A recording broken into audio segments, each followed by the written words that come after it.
Batman v Superman: Dawn of Justice. Ahoy, ahoy! I did not know you were here. Oh boy. This is an interesting one. You see, this movie was supposed to be the ultimate comic book movie event. I mean, you had Batman and Superman, the most iconic superheroes of all time. Next to Spider-Man, of course. Now, these characters have had their separate movies before, and of course, sharing the screen in the animated DC universe, which for me and a lot of people is the definitive DC universe. Now, the idea of a Batman and Superman team-up movie has been on work since the 90s. Who would have played Batman and Superman? All I'm thinking is they probably could have brought back George Clooney and they could have done the canceled Superman movie with Nicolas Cage. Now, that would have been crazy. There was a planned Justice League Mortal movie that was going to be directed by George Miller around 2007 and 2008, but the project was canceled. And in the movie I Am Legend with Will Smith, you do see a Batman and Superman logo in there. So the thought about this movie coming out built so much excitement to toys, food products, and unfortunately the weight of its entire cinematic universe into one movie. And for me personally, I enjoyed this movie. I finally got to see my favorite characters share a screen together. But before we find out where all this went wrong, I'm gonna need some kryptonite juice. The excitement for this movie started back in July 20th in 2013 in San Diego Comic-Con. Zack Snyder was there basically announcing what are the plans after Man of Steel, since that movie was already hinting at certain possibilities of building a universe. And then Harry Lennox comes out and recites one of the most iconic lines in the Dark Knight Returns graphic novel. And just the fact of hearing that, and then the logo slowly pans in and it shows Superman and then the Batman logo, holy crap. It was crazy. I was losing my mind. Everybody in the audience was cheering. It was exciting. Batman and Superman sharing the big screen together. It was wild. It's never been done before. And with that, made DC fans feel like they're finally going to get a cinematic universe. And this was in a time when Marvel was already around its phase 2 to phase 3 area. The DC universe didn't really have anything. The Dark Knight Rises ended in 2012, and then Man of Steel came out a year later in 2013. Everybody was wondering, who's gonna be Batman? How are they gonna do this? But at the same time, people are wondering, shouldn't Superman get its own sequel first? Shouldn't Batman get its own movie first? People were used to the way how the MCU was already doing things. And the responses were valid. I mean, it was working really well for Marvel. And then the casting announcements happened. Ben Affleck as Batman. Oh my goodness, I remember when this was just everywhere in the internet. People were losing their minds like, how can Ben Affleck be Batman? Y'all hear this little motherfucker's mom pulled a shotgun on me this afternoon? Fucking bitch.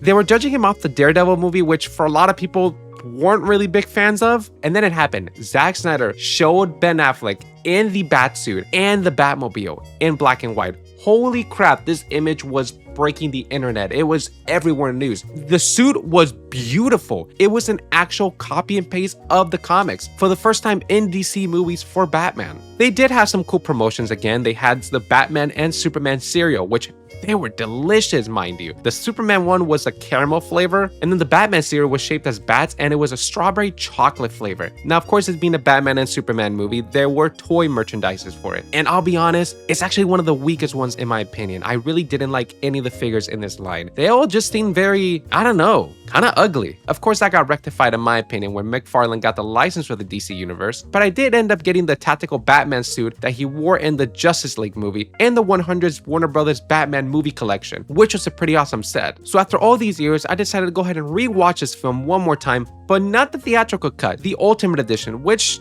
to be fully honest, is a superior version. It does include 30 minutes extra in the movie, making it a 3-hour long movie. But before we get to the really negative parts of this film, let's get into the positives. The opening for the movie is really beautiful. I mean, no matter what you say about Zack Snyder and his storytelling or whatever, when it comes to the visual department, he definitely delivers. Seeing a brief little moment about his parents getting killed, and then him falling into the bat pit, which really reminded me of Christopher Nolan's Batman Begins. One of the things that I really like about that shot is just when he's almost at the top, his body ends up looking like a giant bat. I thought that was pretty cool. The score for this film is phenomenal. It has some awesome comic book panel imagery, especially heavily, again, influenced by The Dark Knight Returns. I mean, you get the lightning shot with Batman in there, just like in the comic. It's gorgeous. And then the DC Trinity's costume were fantastic. All of them done perfectly. The only thing is that, and I get the criticism, the colors are a bit muted, or characters that didn't really have to be that muted, like Wonder Woman and Superman. Batman worked fine fine. But overall, for a first time doing the costumes in live action, all three of them together, it looked great. Ben Affleck as Batman was fantastic. And honestly, a lot of people would call him, and I would say so, that he was perfect for the role. He had the body, the voice, the suave Bruce Wayne look with his hair like flowing down. It looked similar to how Batman looked like in the animated series. And I also love how Batman is portrayed as this horror character in this.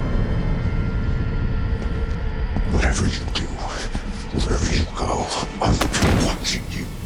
In the beginning scene when the cops are rescuing these girls, that whole sequence of hearing the thug scream and just pleading for help while Batman's just beating the living crap out of him, and then the cop sees him in the corner of the roof and then just shoots him and he's just crawling all creature-like. They mix some realism and fantastical elements with this Batman. I mean, Batman moves like a demon in this movie, and the security footage when he steals the kryptonite and he just predator sweeps this guy. I call it predator sweep because it looks just like the Arkham games, and you see his eyes glowing white. Holy crap, that is awesome. And then, oh my gosh, what about the warehouse scene? Say what you will about this film and how Batman was interpreted in this, but that warehouse scene was crazy. He was unfortunately killing them, and that's the part that we'll talk about later. But it was straight out Arkham Knight style. Like, people were fighting him like three thugs at the same time, and he's just fighting them, dodging their attacks, blocking and punching them. It was wild. And can we take a look at this? Do you really think, look at this man over here. Look at that. Would I really be a criminal in Gotham if I saw that? Do you see that man? No, thank you. Jeremy Irons as Alfred was pretty cool. It was an interesting take on Alfred. I mean, this Alfred was just tired of Batman's crap. It's every time they had like some moments together, it was pretty enjoyable. Master Wayne. Alfred. Look, I'm sorry for listening in, but I've tracked the Russian's phone to a warehouse near the port. You're locked onto it. I don't deserve you, Alfred. No, sir, you don't.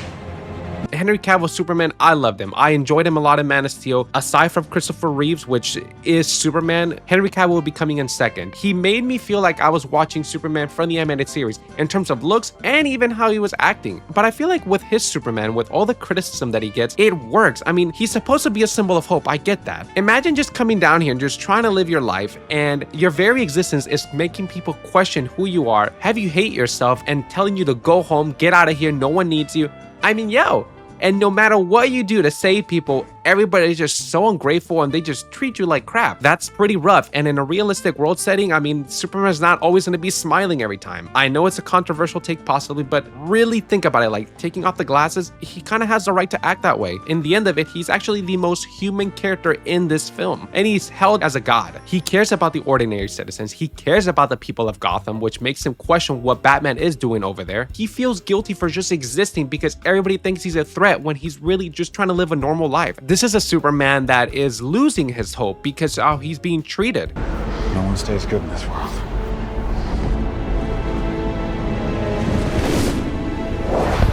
Now, the Batman versus Superman fight, my goodness, this is awesome. I know it could have been longer, but I loved it. I'm not gonna lie. The armored suit and fighting in the storm was just beautiful. And then one of the funny moments is when the kryptonite is slowly fading away and he is punching Superman in the face.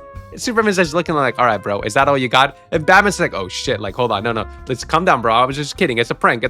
There's some pretty good moments there. And then I know this is kind of debatable, but the Martha scene, I didn't really dislike it that much. I get why people don't like it. I totally do.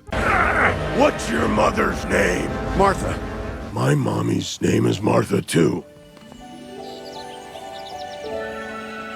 But in me, I kind of see it as a sense as, you know, Batman in this movie lost himself already fully. While Superman is about to be basically executed by Batman, his life is the last thing he cares about. He just wants to make sure that his mother's safe. And it really, I think, speaks character into who Superman is and also helps Batman realize, like, he lost himself. It brings him back to the person that he was. I mean, could it have been done a little bit better? Yeah, but I didn't really mind that scene that much. And Wonder Woman, while she was put into this film, I felt like it kind of worked. You know, they sprinkled her in throughout the film, and then they obviously gave her a movie after this film, which took place in the past, almost similar to what they did with Captain America, but instead of doing Captain America in the Avengers first, they did his prequel movie first, which again, I feel like it's better, but the way how they did it for this character in itself and her introduction wasn't bad. And besides, the first Wonder Woman movie was amazing. The second one, well, not so much. Gosh, I wish I had kryptonite juice for this scene because this is the part that we're going to talk about the negatives of this film. First, let's just say Jesse Eisenberg's as Lex Luthor, I mean, everybody knows it. This was just a big miscast. I mean, nothing bad on Jesse Eisenberg. I think he's a great actor.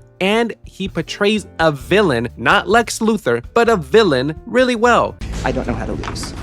You'll learn. I'll learn. I don't hate the sinner. I hate the sin. 10 seconds to end. And yours, my friend, is existing.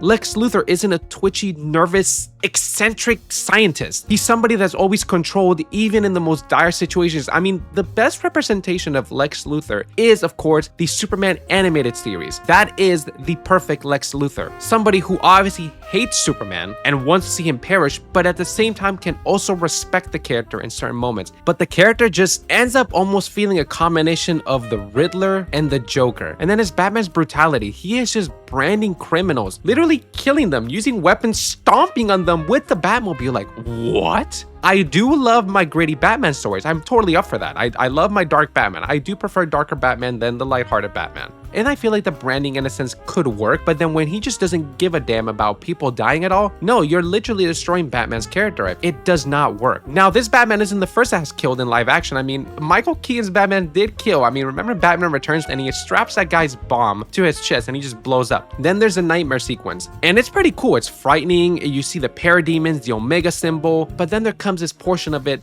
in this era where everything had to be revolving against an evil Superman. And I feel like in Justice Gods Among Us, that video game that came out on the Xbox 360 and the PS3, which by the way, I played like crazy. I loved it. My main for that game was Raven, Harley Quinn, and Batman. You couldn't stop me in that video game, just letting you know. But the storyline revolved against an evil Superman that lost it when he was tricked by the Joker into thinking that Lois was Doomsday. It's a pretty cool scene overall, but again, it's just too much into one movie. And then there's Doomsday. I like Doomsday. I don't think he's the most impressive character out there, but he is a very iconic and important character for Superman. He is the one that basically kills Superman. To bring a character like that, that is the defining chapter of Superman's life, and bring him along in the chapter 2 of your cinematic universe makes no damn sense. You basically wiped out so much story. When Superman dies in the comics, it is a mournful death. Not just civilians, but even the villains that went against Superman felt bad and respected him. And it's very impactful. How could you rush such an important character arc for Superman in this? But this is something that should happen when the Justice League was already established.